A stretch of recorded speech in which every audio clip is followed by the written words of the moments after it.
orar. Deus, nós sabemos que temos motivos para nos alegrarmos nesta manhã, apesar de dores e de sofrimentos que sabemos e lembramos ter passado recentemente, e sabemos que há pessoas próximas, irmãos queridos, que estão a sofrer neste momento. Mas assim como nós lembramos que Tu podes e fazes pela Tua graça com que sintamos alegria e possamos, ao nos encontrar aqui nesta manhã, sentir regozijo, júbilo, alegria, nós sabemos, ó Deus, que pela ação do Teu Espírito também podes alegrar aqueles que estão tristes nesta manhã, pela fé que Tu lhes concedes, pela esperança da vida eterna, pela ressurreição que nós aguardamos, pela Tua presença para sempre. Nós pedimos, ó Deus, que agora, ao estudarmos a Tua palavra, ao meditarmos sobre ela, pedimos, ó Pai, que realmente possamos sentir e experimentar a Tua presença a nos ensinar, a nos conduzir na verdade, na Tua palavra que é a verdade e que nos santifica, que nos fortalece. Pedimos então a Tua bênção agora que abrimos este livro. Pedimos, ó Deus, que abras os olhos, os ouvidos, o entendimento, que pela Tua graça e pelo Teu poder nos faças entender e aplicar a Tua palavra. No nome de Jesus. Amém. Deuteronômio, capítulo 10.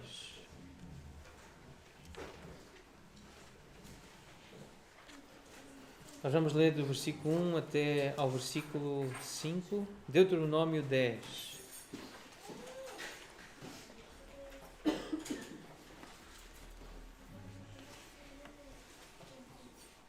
Naquele tempo, disse-me o Senhor: lavra 2 tábuas de pedra como as primeiras e sobe a mim ao monte e faz uma arca de madeira. Escreverei nas 2 tábuas as palavras que estavam nas primeiras que quebraste e as porás na arca. Assim fiz uma arca de madeira de acácia. Lavrei 2 tábuas de pedra, como as primeiras, e subi ao monte com as 2 tábuas na mão. Então escreveu o Senhor nas tábuas, segundo a primeira escritura, os 10 mandamentos, que Ele vos falara no dia da congregação, no monte, no meio do fogo, e o Senhor mas deu a mim. Virei-me e desci do monte, e pus as tábuas na arca que eu fizera, e ali estão, como o Senhor me ordenou. O texto começa por falar de um tempo, naquele tempo. E esse tempo é o tempo indicado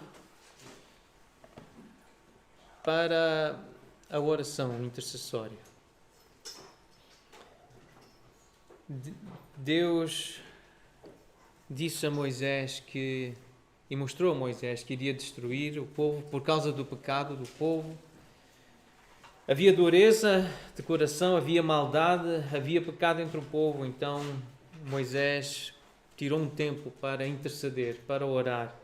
E é nesse tempo que acontece este diálogo, esta conversa, este episódio que nós estamos a estudar. Mas ainda sobre esse tempo, sobre isso que aconteceu, se não fosse pela intercessão de Moisés, Deus teria destruído toda a nação. Pelo menos é isso que o texto diz.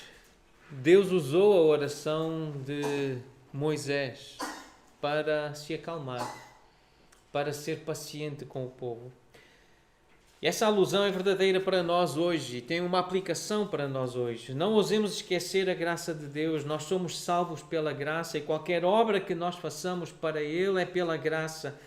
Nós temos bênçãos materiais e espirituais por causa da graça de Deus, não pela nossa bondade. E é isso que Deus repete algumas vezes. Não é por causa de vocês, não é pelos vossos feitos, não é pela vossa bondade, mas é pela graça que fica evidente que há esta salvação. Essas bênçãos então devem tornar-nos humildes, não orgulhosos. Deveríamos querer usar o que temos para a glória dele ao ganhar almas para ele. E ganhar almas é simplesmente partilhar o Evangelho, mostrar o amor de Deus. Nós não somos quem convence, mas nós somos instrumentos de Deus e já vamos também falar um pouco mais sobre isso de ser usado por Deus. Mas Moisés foi usado e ele intercedeu pela nação e por isso foi salvo. E da mesma forma que aconteceu com Moisés, Cristo intercede por nós. Ele morreu por nós e intercede por nós, a nosso favor. E por isso nós hoje temos tão excelentes bênçãos, apenas por causa dele. E a maior bênção é nós olharmos para a vida, mas olhar com esperança. Ter oportunidade de experimentar paz no meio de conflito e de guerra e de tanta aflição, mas termos momentos em que há paz verdadeira, essa paz que excede a razão, o entendimento, mas que ela é real e ela é verdadeira por causa de Jesus. Nós acalmamos-nos ao pensar em Cristo. Mas há aqui uma advertência, talvez o pior tipo de orgulho seja o orgulho espiritual.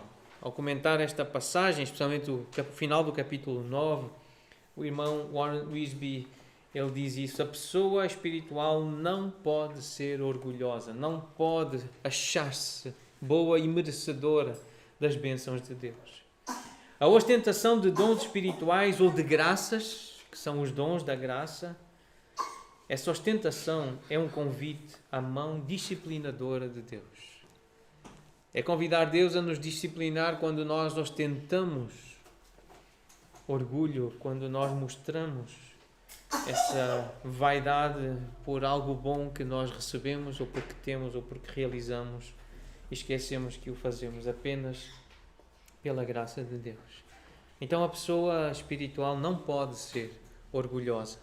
Nós aprendemos isso nesta sequência da oração intercessória de Moisés e do que Deus frisa. Ele deixa bem claro no final do capítulo 9 que não é por causa da bondade do povo, mas sim por causa dele ser bom, por causa dele ser o Senhor misericordioso.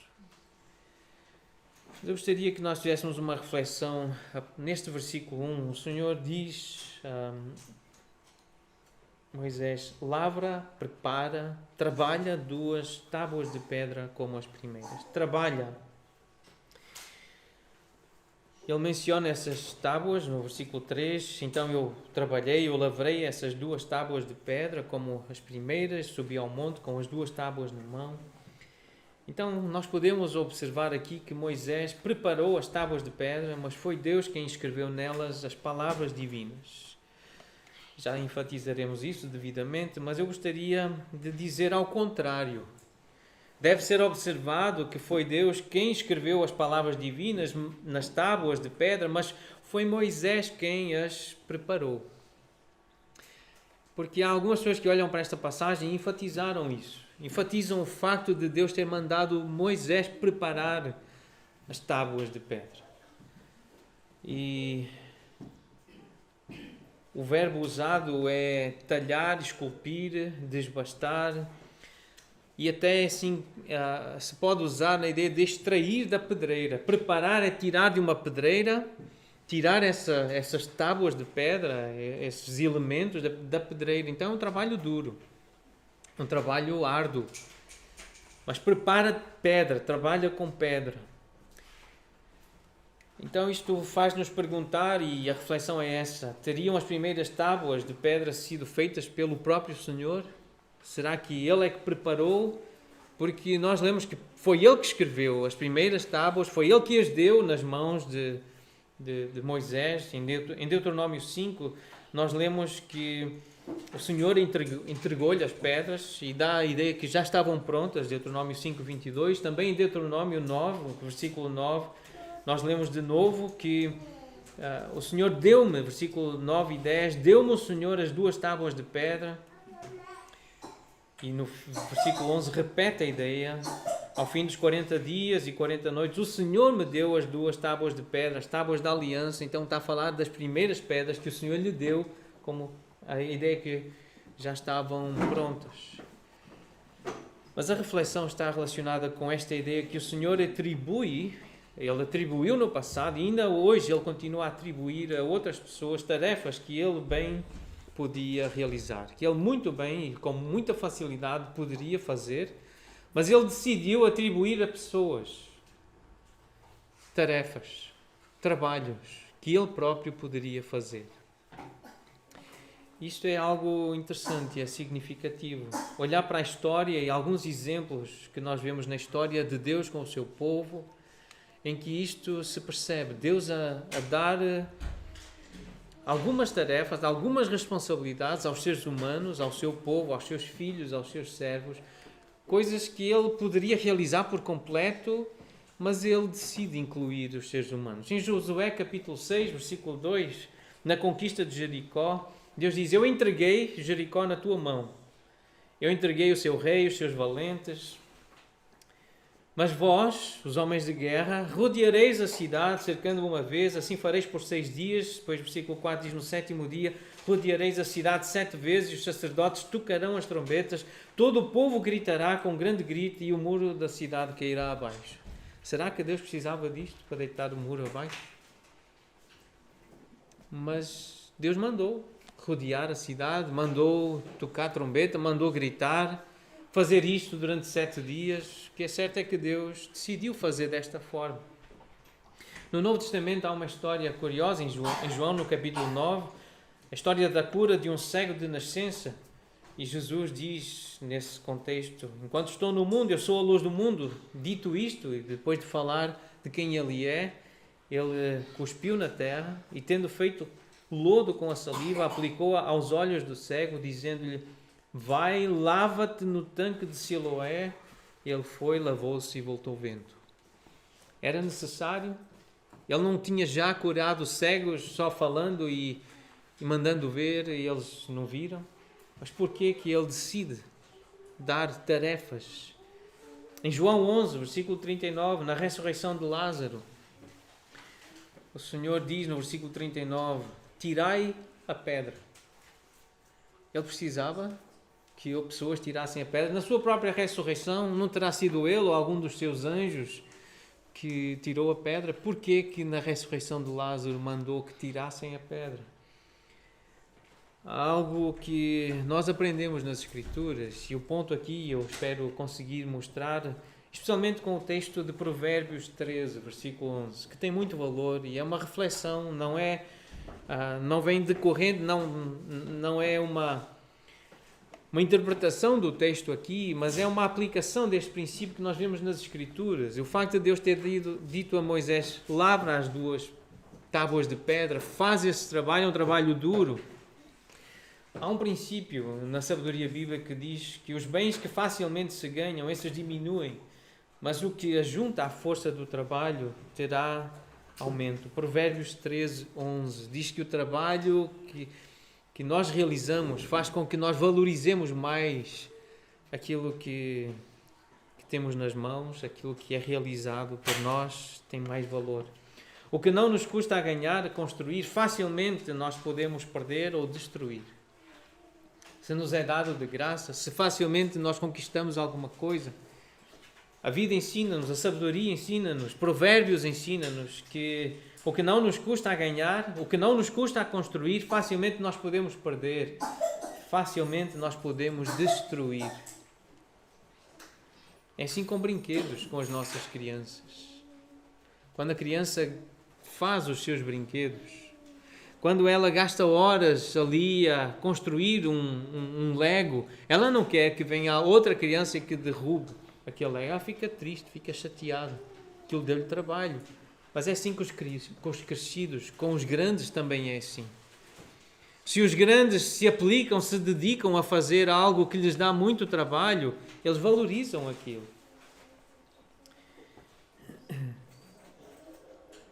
No caso de Moisés, parece que não foi ele que fez aquelas primeiras pedras. Nós lemos em Êxodo 32, e aqui é lembrado pelo Senhor: aquelas que tu destruíste, lembras-te?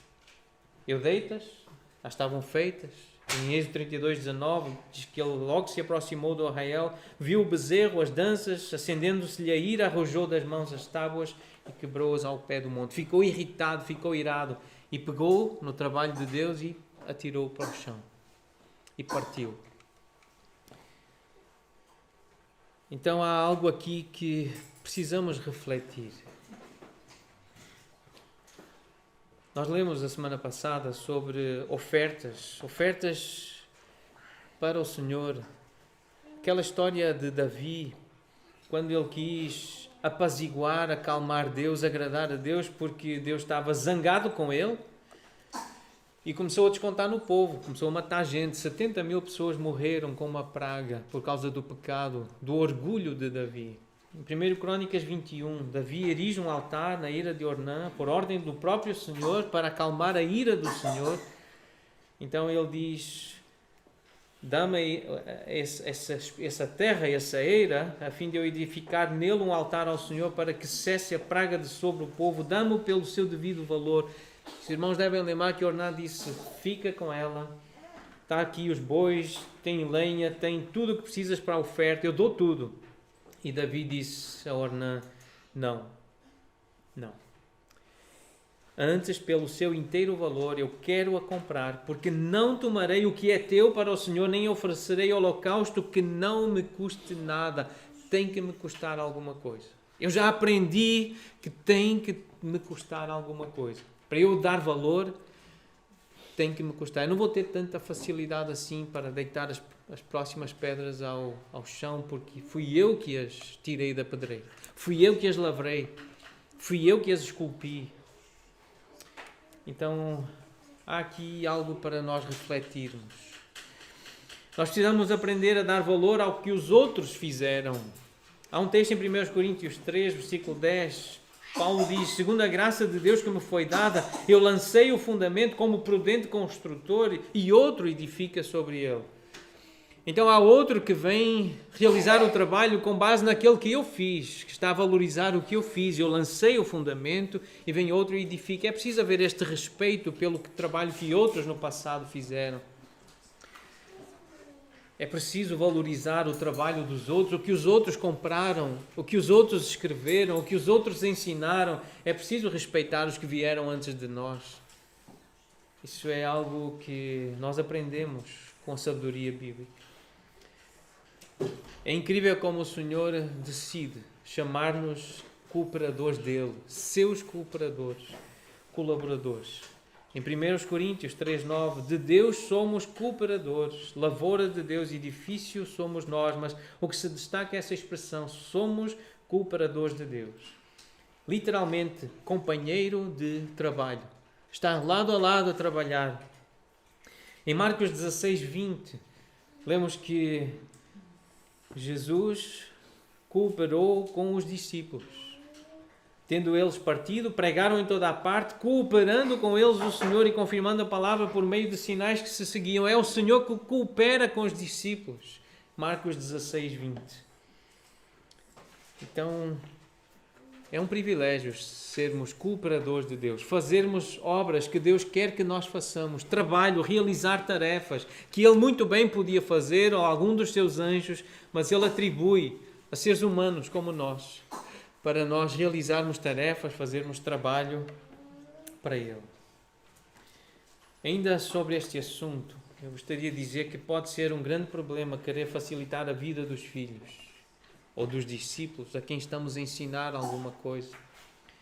Pode vir a ser um grande problema facilitar, querer fazer a vida fácil dos nossos filhos, que eles não tenham sacrifícios, que não façam coisas difíceis. Ao fazer isso, nós estamos a dificultar-lhes a vida, na verdade. Porque pela lei natural eles vão ter que viver sem nós durante algum tempo. Eles vão chegar à vida adulta e vão ter que perceber que há tarefas realmente difíceis de serem realizadas. E se eles não forem treinados a fazerem tarefas difíceis durante o seu crescimento, a sua educação, eles vão chegar a um momento em que aparece uma tarefa difícil, quer que o papá ou a mamã vá fazer a tarefa difícil. Só que o papai e a mamã não vão estar lá. Então é preciso ensinar os nossos filhos, é preciso dar oportunidade aos discípulos, aos aprendizes de fazerem tarefas difíceis. É por isso que Deus deu tarefas aos homens. Faz tu, lavra tu essas 2 tábuas de pedra. Anda à volta da cidade, grita tu, toca a trombeta.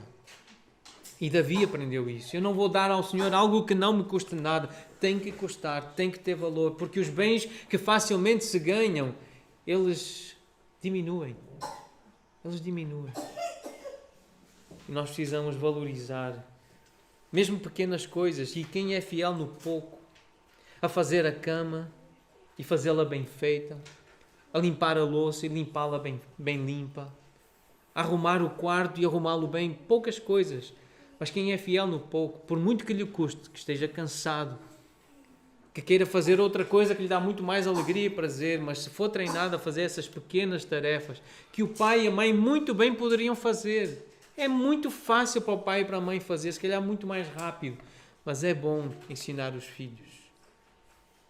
É bom dar oportunidade a outras pessoas de terem ministério, de dirigirem reuniões, de ensinarem. É bom, mesmo que não tenham tanta experiência e que demore mais tempo para aprender e para fazer, mas é importante que nós deixemos que os discípulos, que os mais jovens, que os mais novos aprendam. É assim que Deus faz conosco. Deus tem feito assim ao longo da história da humanidade. Deixar que outras pessoas façam determinadas tarefas para que as aprendam, para que as valorizem. Vão valorizar o quarto arrumado. Vão valorizar a louça limpa. Porque fizeram, porque trabalharam, aquilo gastaram tempo e vão querer manter assim as coisas limpas e arrumadas. Então deve ser observado que foi Deus quem escreveu as palavras divinas nas tábuas de pedra, mas foi Moisés quem as preparou. Porque Deus mandou. Mas o destaque maior, sem dúvida, é para o facto de que Moisés preparou as tábuas de pedra, mas foi Deus quem escreveu nelas as palavras divinas. Por causa das palavras, Deus mandou fazer uma arca, porque o que importa aqui são as palavras de Deus. E o que tem mais valor não são as pedras, não é a arca, mas é a palavra. São as palavras de Deus, é o ensino. E é esse o destaque que precisamos dar neste texto. Por causa das palavras, Deus mandou fazer uma arca, e uma arca muito especial. Uma arca de madeira de acácia, uma madeira especial. Na verdade, Deus disse, faz uma arca, mas Moisés fez a arca através de Bezalel. Foi o homem que Deus usou, o artesão, o artista. E em Êxodo 37 nós lemos a narrativa dessa construção, não só da arca, mas de todos os utensílios do tabernáculo. Moisés diz, Deus diz a Moisés, eu escreverei nas duas tábuas as palavras que estavam nas primeiras que quebraste e as porás na arca. Então essas palavras vão para a arca. Versículo 3 menciona de novo a arca. Então Moisés diz, eu fiz a arca de madeira de acácia, fiz através de Bezalel. Algumas pessoas até admitem a possibilidade de ter havido uma arca provisória, mas não há nenhuma indicação. Isto não é cronológico, não está a falar de uma forma cronológica, está a contar como é que foi este diálogo e este discurso e este processo de pôr as pedras na arca. E no versículo 5 menciona de novo a arca, virei-me, desci do monte, pus as tábuas na arca que eu fizera e ali estão como o Senhor me ordenou. E no versículo 8, mais uma referência à arca, o Senhor separou a tribo de Levi para levar a arca da aliança do Senhor, para estar diante do Senhor, para o servir e para abençoar em seu nome até ao dia de hoje. Aqui então aparece o nome Arca da Aliança. Mas guardem este versículo, não é parte do conjunto de versículos que estamos a analisar hoje, mas nós vamos referir daqui a algum tempo, daqui a breves instantes, de novo o versículo 8, especialmente por causa da tribo de Levi. Então esta lei escreveu a Moisés e a deu aos sacerdotes, filhos de Levi, que levavam a arca da aliança do Senhor. Nós lemos em Deuteronômio 31 e aparece de novo no livro de Deuteronômio a arca no capítulo 31, versículo 25 e 26. A ideia de colocar o livro da lei, colocar as tábuas da lei dentro da arca. Então nomes diferentes que foram dados à arca, que aparecem então nas Escrituras. Em Números 10 também aparece essa expressão Arca da Aliança.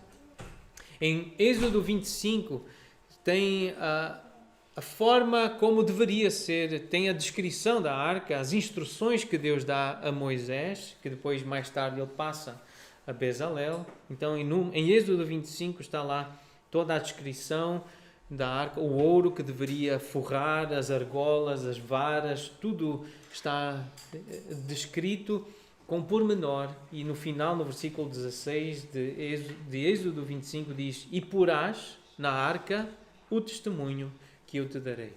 Então, o testemunho é uma referência às pedras, às tábuas de pedra. Outro nome que aparece, a Arca do Senhor, em Josué 4:11. A Arca de Deus, em 1 Samuel 5:2. A Arca do Testemunho, em Êxodo 25:22. Então, em Êxodo 40, lemos que o tabernáculo ele é levantado, tomou o testemunho e o pôs na arca, e meteu os varais na arca, e pôs o propiciatório em cima da arca. Então, chama-se o testemunho, é sinónimo das tábuas que foram colocadas na arca, a arca do testemunho. Outro nome, a arca da tua fortaleza. Uma menção à arca da aliança nos Salmos, no Salmo 132. E também chamada de arca sagrada ou santa, em 2 Crônicas 35. Inicialmente, a arca guardava as tábuas da aliança, os 10 mandamentos, mas também uma urna de ouro contendo o maná e o bordão de Arão que floresceu. Nós sabemos disso por causa do autor de Hebreus. O livro aos Hebreus, a carta aos Hebreus, conta no capítulo 9 que nesta arca, estava então uma urna de ouro contendo o maná, estava o bordão, aquela vara de Arão que floresceu, e as tábuas da aliança, e sobre ela os querubins de glória que com a sua sombra cobriam o propiciatório, e toda a simbologia espiritual que apontava para Cristo e para o Calvário. O tabernáculo tinha toda essa envolvente, apontando para a redenção, mas o que estava lá dentro era então as pedras, a vara e um pote com o maná.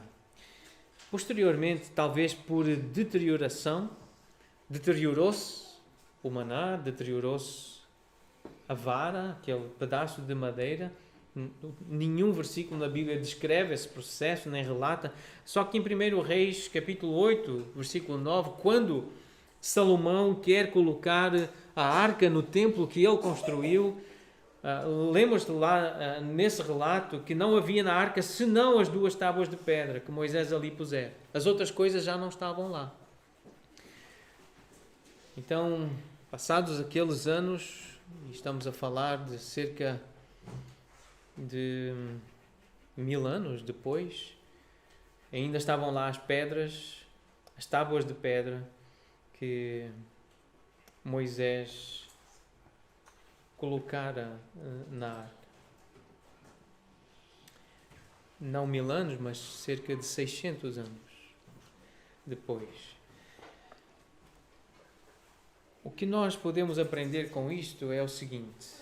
Em Mateus 24:35, Jesus diz: passará o céu e a terra, porém as minhas palavras não passarão. Há algo simbólico aqui no facto das tábuas permanecerem. A vara de Arão, ela pereceu, o maná pereceu, desapareceu, deixou de estar na arca, mas as tábuas permaneceram. E é uma imagem também, podemos entender assim, como uma imagem daquilo que Jesus diz e que os 3 evangelhos repetem, em Mateus 24, Lucas 21 e Marcos 13. E, literalmente estas palavras: passará o céu e a terra, passará o maná, passará a vara de Arão, mas as minhas palavras não passarão. Isaías 48, citado por Pedro na sua primeira carta, no capítulo 1, diz: seca-se a erva, secam-se as varas, os bordões, cai a sua flor. Pode até florescer, mas cai.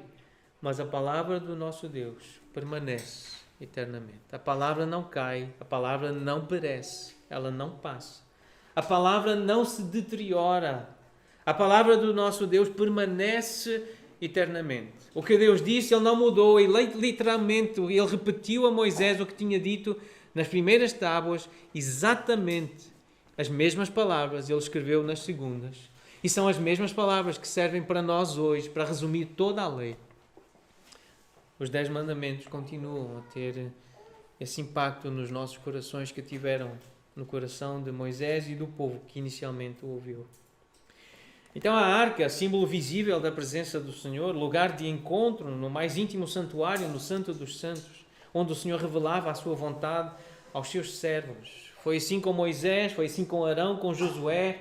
Então a arca era símbolo da revelação de Deus, a forma de Deus falar com o povo era em cima da arca, no propiciatório, a voz fazia-se ouvir ali. Êxodo 25, 22, lemos assim: Ali virei a ti de cima do propiciatório, do meio dos 2 querubins que estão sobre a arca do testemunho, falarei contigo acerca de tudo o que eu te ordenar para os filhos de Israel. Em Números 7, versículo 89, lemos: Quando entrava Moisés na tenda da congregação para falar com o Senhor, então ouvia a voz que lhe falava de cima do propiciatório que está sobre a arca do testemunho entre os 2 querubins, assim lhe falava. Ele ouvia o Senhor falar com ele ali, da arca. O Senhor falava com ele. Então a arca servia como símbolo da presença divina, uma presença orientadora entre o seu povo. A arca desempenhou um papel importantíssimo na travessia do Jordão. Os sacerdotes levaram a arca e porque eles tinham a arca com eles, assim que pisaram na margem do rio, nós lemos que as águas se abriram para o povo passar. Pé seco, porque a arca estava nos ombros, a arca estava com os sacerdotes, com os levitas.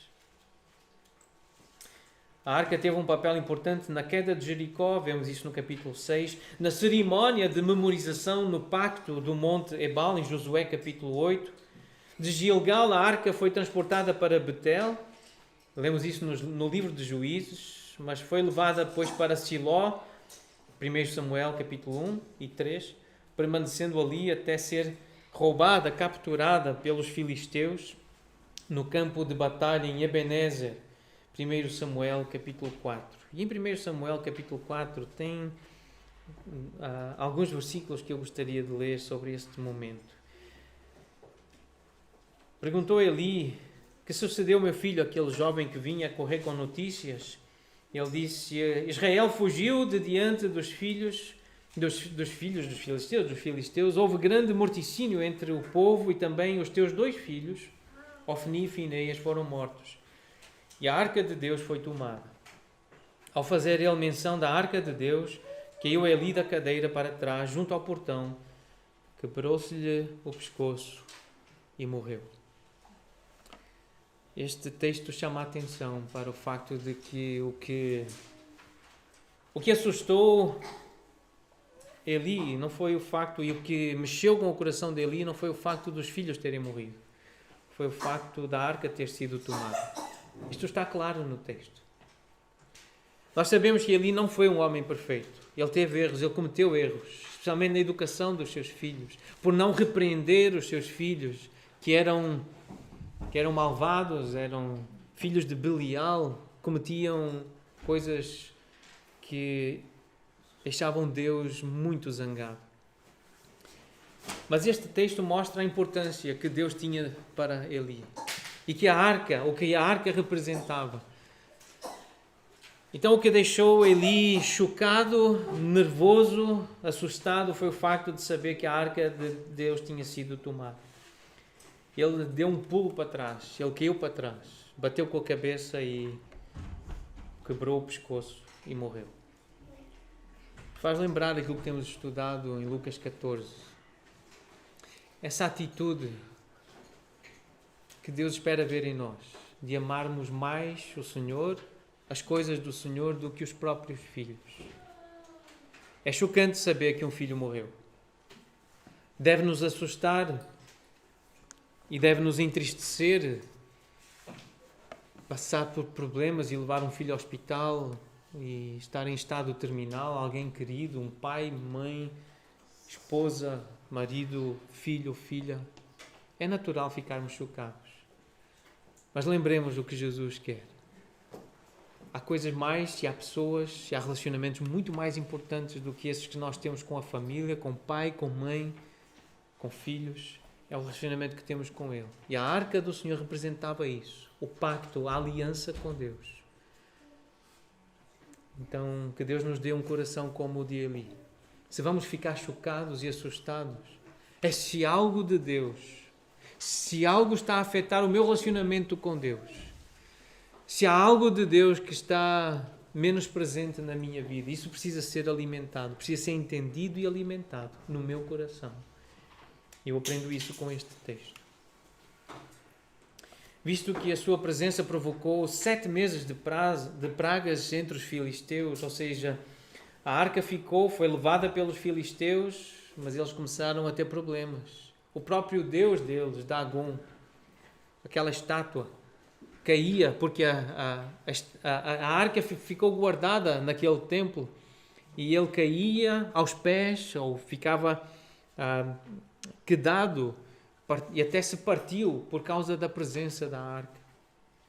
Depois vieram pragas, então os filisteus devolveram-na a Kiriat Jearim, onde ficou por 20 anos. Davi colocou-a numa tenda em Jerusalém. E em 2 Samuel 6, quando conta essa história, diz que ele se dispôs, com todo o povo que tinha consigo, partiu para Baalá de Judá para levarem de lá para cima a arca de Deus, sobre a qual se invoca o nome do Senhor dos Exércitos, que se assenta acima dos querubins. Então a arca, o que é que representava para Davi, para esse homem segundo o coração de Deus, para esse crente? A arca representa invocar o Senhor, ouvir o Senhor, falar com Ele e ouvi-lo falar comigo. Ele que é o Senhor dos Exércitos, Ele que está acima dos anjos e dos demónios. Ele está acima de Satanás e dos poderes desta terra. É isso que a arca representa. Deus é o Senhor dos Exércitos. Ele está acima de qualquer força, de qualquer principado, de qualquer poder. Então é uma mensagem clara que nós lemos aqui acerca do que representa a arca. Então ele levou para Jerusalém e não a quis remover de lá, daquela tenda de Jerusalém, durante a revolta de Absalão. Quiseram que ele levasse a arca, mas ele disse, não, a arca fica em Jerusalém. Interessante o que é dito. Porque Deus disse, Davi disse a Zadok, torna a levar a arca de Deus à cidade, deixa-a estar lá em Jerusalém, na tenda. Se achar eu graça aos olhos do Senhor, Ele me fará voltar para lá e me deixará ver assim a arca como a sua habitação. Se eu achar graça aos olhos do Senhor, eu vou poder voltar a ver a arca. Eu vou voltar a poder ver o lugar onde a arca está guardada, o tabernáculo, aquele lugar de culto. Se eu achar graça aos olhos do Senhor. E ele depois ora e escreve esta oração no Salmo 27. Uma coisa peço ao Senhor e a buscarei, que eu possa morar na casa do Senhor todos os dias da minha vida, para contemplar a beleza do Senhor e meditar no seu templo. Que Deus me dê a graça de eu poder contemplar a beleza do Senhor. A arca era um enfeite, dourada, adornada. Era uma forma de contemplar a beleza, a grandeza do Senhor. Que Deus me dê essa graça de poder voltar a entrar no lugar de culto, no lugar de adoração, no templo, para contemplar o Senhor. Que Deus me dê essa graça. É isso que eu desejo pedir que os irmãos aqui, ao ouvirem, ao entenderem o valor de Deus e o valor que Deus quer ter na nossa vida, despertemos nós também para pedir esta graça de contemplar o Senhor.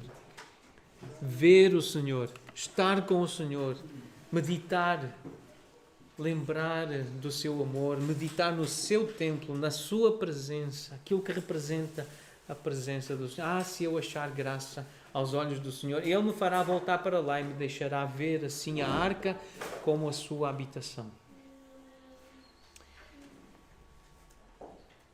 Esta semana eu ouvi uma canção, eu já tinha ouvido falar dessa canção há algum tempo atrás, É de um jovem cristão, ele é crente e pertence a uma igreja evangélica aqui da região.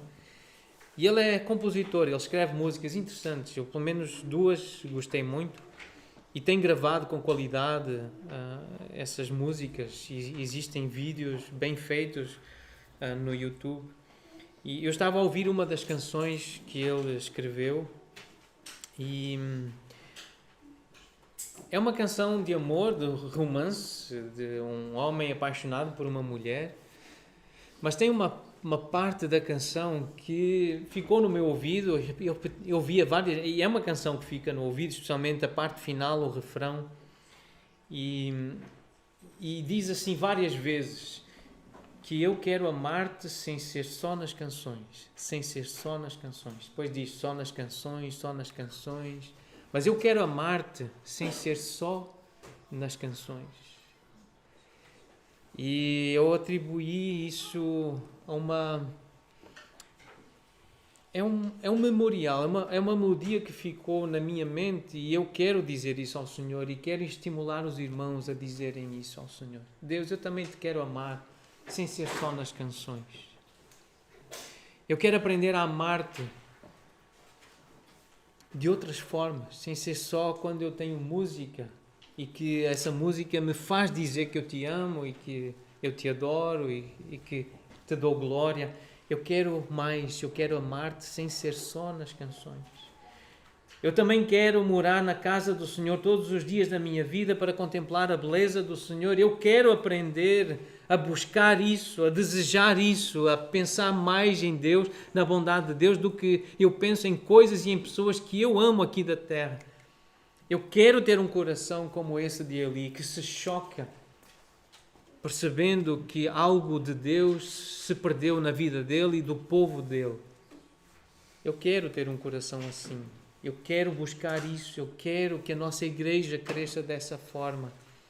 Amar a Deus sem ser só nas canções.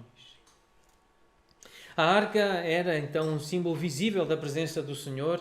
Era lugar de encontro no mais íntimo santuário, no Santo dos Santos, onde o Senhor se revelava,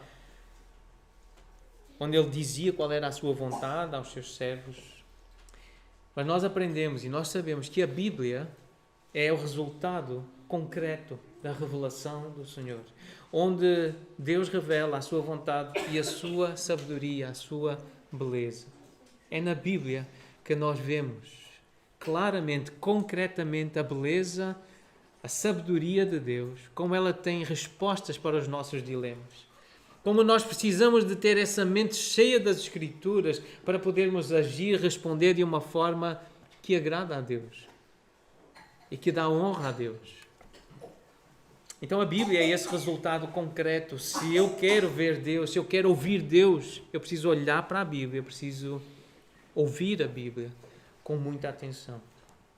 A arca foi depositada no templo em meio a grandes cerimônias durante o reinado de Salomão e foi reposta no santuário durante as reformas de Josias, a altura em que Jeremias antecipou uma época que não contaria mais com a presença da arca. Fisicamente, literalmente, já não haveria mais a arca para o povo ver. Em Jeremias 3, versículos 16 e 17, lemos: sucederá que quando vos multiplicardes e vos tornardes fecundos na terra, então, diz o Senhor, nunca mais se exclamará a arca da aliança do Senhor. Ela não lhes virá à mente. Não se lembrarão dela, nem dela sentirão falta, e não se fará outra arca. Naquele tempo chamarão a Jerusalém de trono do Senhor. Nela se reunirão todas as nações em nome do Senhor e já não andarão segundo a dureza do seu coração maligno. Já não haverá uma arca para contemplar, para ver. É o próprio Senhor, a presença do Senhor, é o trono do Senhor que estará presente. Lembremos então que a arca era um símbolo, ela é uma sombra, como nós aprendemos com o livro de Hebreus. Os sacerdotes ministram em figura e sombra das coisas celestes, assim como foi Moisés divinamente instruído quando estava para construir o tabernáculo, pois ele diz: vê que faças todas as coisas de acordo com o modelo que te foi mostrado no monte. Havia um modelo celestial. Deus mostrou algo que estava no céu, a arca, portanto, estava no céu, que foi mostrada a Moisés para ele repetir, para ele imitar. Hebreus 10, lemos que a lei tem sombra dos bens vindouros, não a imagem real das coisas. O que viam ali no tabernáculo e as pedras e a arca era apenas uma sombra. A arca não lhes virá à mente, não se lembrarão dela, nem dela sentirão falta e não se fará outra. Por quê? Porque o Senhor estará presente. Apocalipse 7, nós lemos, há uma menção ao Cordeiro, ao sangue do Cordeiro, uma menção ao trono de Deus, aquelas multidões, aquelas pessoas que estavam lá para servi-lo de dia e de noite no santuário.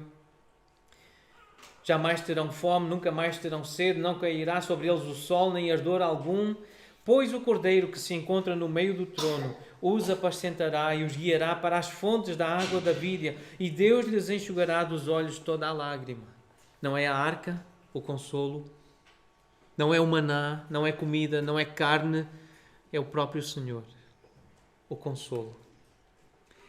É uma imagem do que acontecerá, não vamos precisar de ver objetos, de tocar em coisas. Teremos o próprio Senhor, essa é a esperança do povo de Deus. É Jesus, é o Cordeiro de Deus. É o Salvador.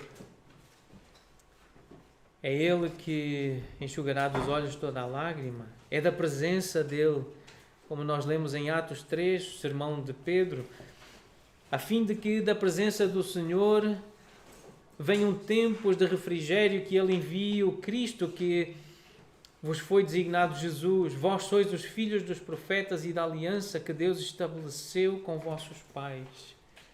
Versículo 26. Tendo Deus ressuscitado o seu servo, enviou primeiramente a vós outros para vos abençoar, no sentido de que cada um se aparte das suas perversidades. A presença do Senhor tem esse efeito e esse objetivo. Não andar mais segundo a dureza do coração maligno. Não dar espaço ao mal que há dentro de nós. Era isso que a arca fazia, é isso que Jesus quer fazer na nossa vida, está a fazer e fará. A presença de Cristo. Quanto mais de Cristo em nós, menos malignidade, menos maldade, menos obras da carne, menos dureza de coração maligno. 1 Tessalonicenses 4. Depois nós, os vivos, os que ficarmos, seremos arrebatados juntamente com eles entre nuvens para o encontro do Senhor nos ares, e assim estaremos para sempre com o Senhor. Consolai-vos, pois, uns aos outros com estas palavras. Quais? Estaremos para sempre com o Senhor. É isso que consola o crente. Não é a arca, não é o maná, não é a vara de Arão, não são os milagres, não são as curas, não é um corpo curado, tratado, bonito. É a presença do Senhor, estar com o Senhor. É isso que nos consola. A arca não virá mais à mente, não se lembrarão dela, nem dela sentirão falta, não se fará outra. Porquê? Porque terão o Senhor, terão Jesus. E Ele basta e é suficiente. Cristo é suficiente. Possivelmente a arca foi perdida durante a destruição de Jerusalém pelos babilônios em 587 a.C. Não havia arca no segundo templo. O historiador Flávio Josefo conta que não havia nesse templo de Herodes, que foi reconstruído. O templo que Jesus e os apóstolos conheceram fisicamente não tinha a arca lá dentro. Agora, então, o que é que terá acontecido à arca? Muita gente pergunta, há filmes, há documentários sobre a arca da aliança, onde é que ela está? É interessante, Apocalipse 11, o que ele diz. Menciona a arca como estando no céu. Abriu-se então o santuário de Deus que se acha no céu, e foi vista a arca da aliança no seu santuário, e sobrevieram relâmpagos, vozes, trovões, terremoto e grande saraivada. Este versículo levou algumas pessoas a especular que a arca terá sido levada para o céu para ser lá preservada. Mas a arca que João vê na sua visão do céu não é a mesma arca que Moisés construiu. Porque nós sabemos que os artigos do tabernáculo eram cópias das coisas celestes. Portanto, era o original. A arca que João vê é a arca original. Não é a mesma Não é a física que Moisés construiu pelas mãos de Bezalel. Nós aprendemos que os artigos no tabernáculo eram cópias das coisas celestes, eram figuras das coisas que se acham nos céus. É o real, é o verdadeiro. O verdadeiro é o que está no céu, não é o que está na terra. O que está na terra é uma sombra. A nossa tendência é achar o contrário, que a vida verdadeira, real, é aqui e a outra é tipológica, é um sonho, é uma fantasia. Mas não é isso que a Bíblia ensina. Esta não é a vida real. As coisas que nós tocamos aqui não são as melhores, não são as verdadeiras. O verdadeiro está lá. A arca verdadeira é a que João vê, não é a que Bezalel constrói, não é a que Moisés cria.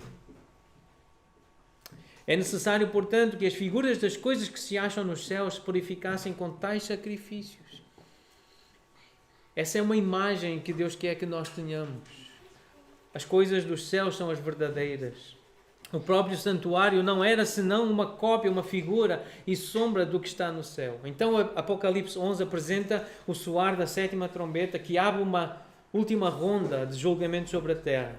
O vislumbre de João sobre a arca é provavelmente um lembrete de que Deus não se esqueceu do seu povo e que Ele está presente entre eles e que a verdadeira adoração será em breve restaurada. É isso que nós lemos em Apocalipse. É um lembrete de que Deus está presente entre o povo. Deus está lá com eles. Como um símbolo poderoso da presença divina, a arca tinha que ser tratada com o devido respeito. E houve pessoas que não trataram com o devido respeito a arca. Então a calamidade atingiu os filisteus, os homens de Bet-Semes, que estavam curiosos para ver o que estava lá dentro, e também Uzá, que fracassou na hora de mostrar a devida reverência pela arca do Senhor. Segundo Samuel, capítulo 6, também em 1 Crônicas 13, conta a história de Uzá.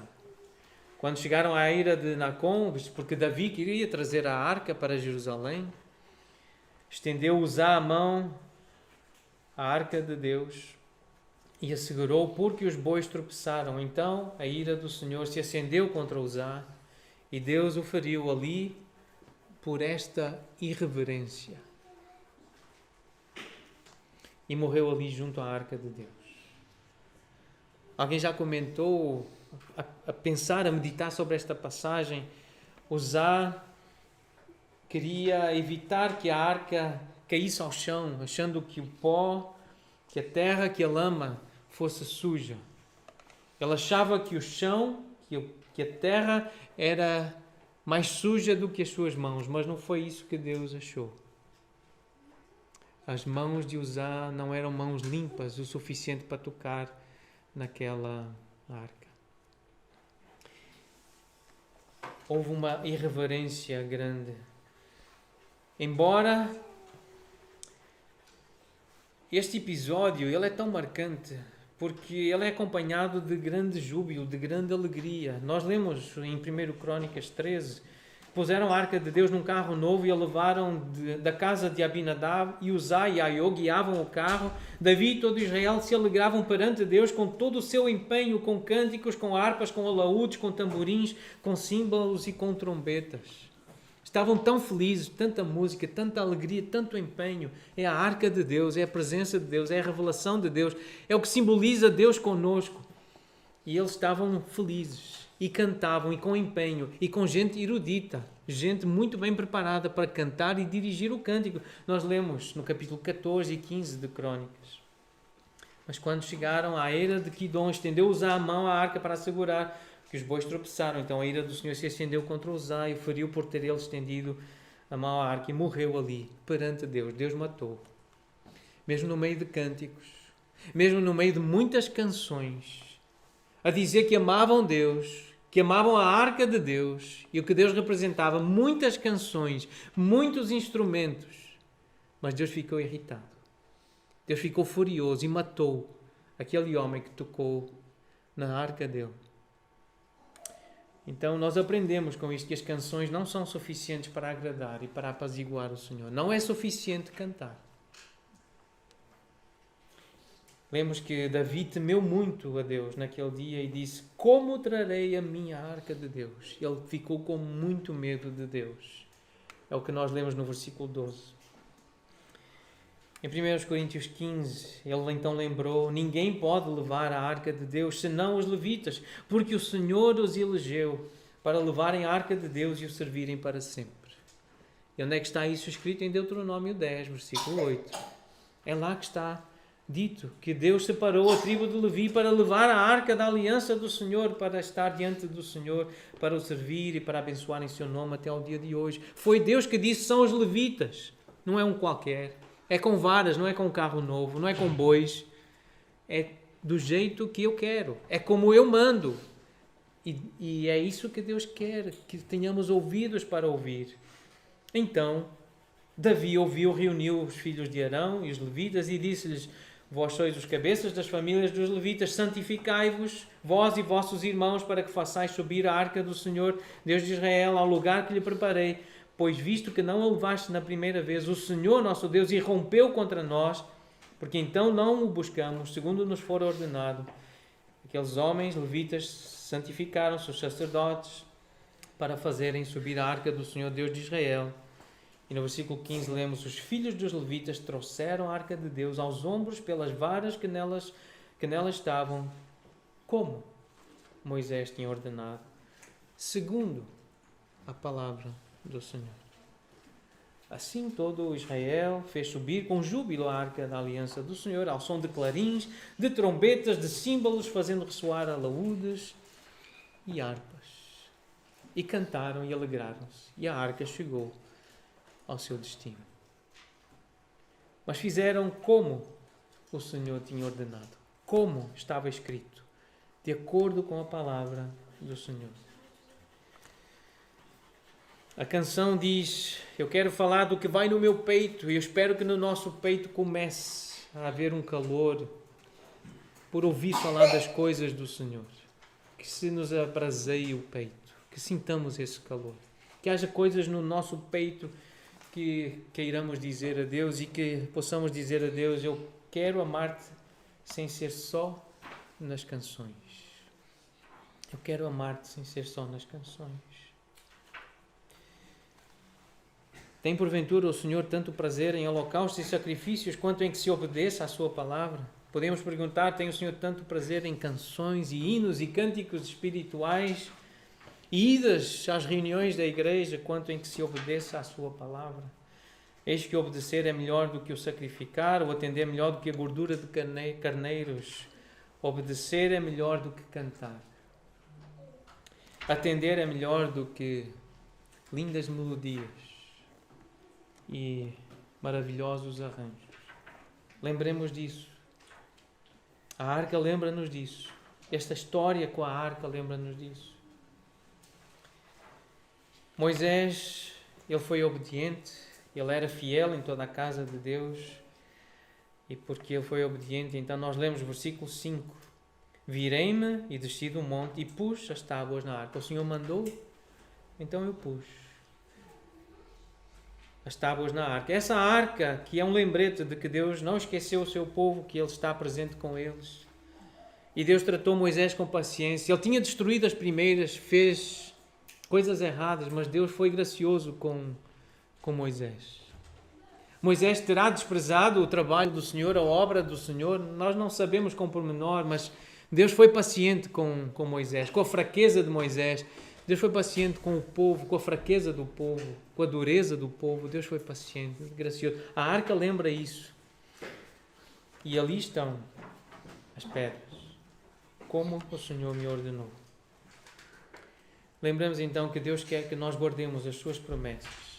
Deus quer que nós cumpramos a sua palavra. Deus espera que sejamos fiéis, porque Deus é fiel.